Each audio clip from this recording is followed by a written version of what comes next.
Hello বন্ধুরা, আবারও একটি মিনি ব্লগ নিয়ে চলে এসেছি। আর দেখতেই পাচ্ছ আমরা স্টেশনে চলে এসেছি। আর স্টেশনে মোটামুটি ভিড় আছে। যাদের বাড়ি পূর্ব মেদিনীপুর বা যারা চণ্ডীপুর জায়গাটা চেনো, এই চণ্ডীপুরের কাছাকাছি এই যে স্টেশন, যার নাম লবণ সত্যাগ্রহ স্মারক।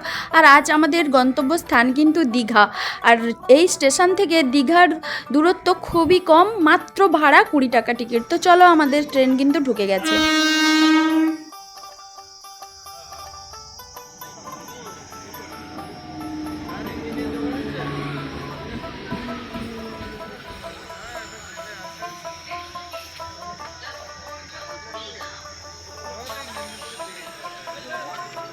যেই মাত্র আমরা ট্রেনে উঠলাম, অমনি হুশ করে আমরা দীঘার সমুদ্রের ধারে পৌঁছে গেলাম। যতটা তাড়াতাড়ি বলে ফেললাম অতটা সহজ কিন্তু ছিল না, কারণ গরমটা এতই তীব্র ছিল যে আমাদের খুবই কষ্ট হচ্ছিল।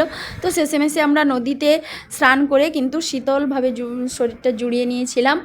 আর এখন দীঘা মানে শুধু সমুদ্র নয়, সবাই জানো, এখন দীঘা মানে সমুদ্র প্লাস জগন্নাথের দর্শন, জগন্নাথ মন্দিরের দর্শন। তো যাই হোক, যারা এখনও দীঘা আসতে পারোনি তাদেরকে একবার আমি বলবো যে দীঘা এসে ঘুরে যাও। আর আমরা সমুদ্রে অনেক স্নান করলাম, অনেক আনন্দ করলাম।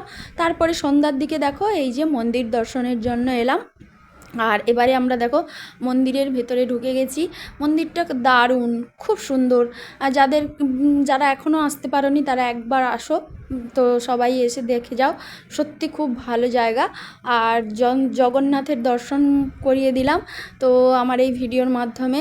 তো জয় জগন্নাথ, সবাই ভালো থেকো, সুস্থ থেকো। তো চলো, আজকের মতো টাটা, গুড নাইট।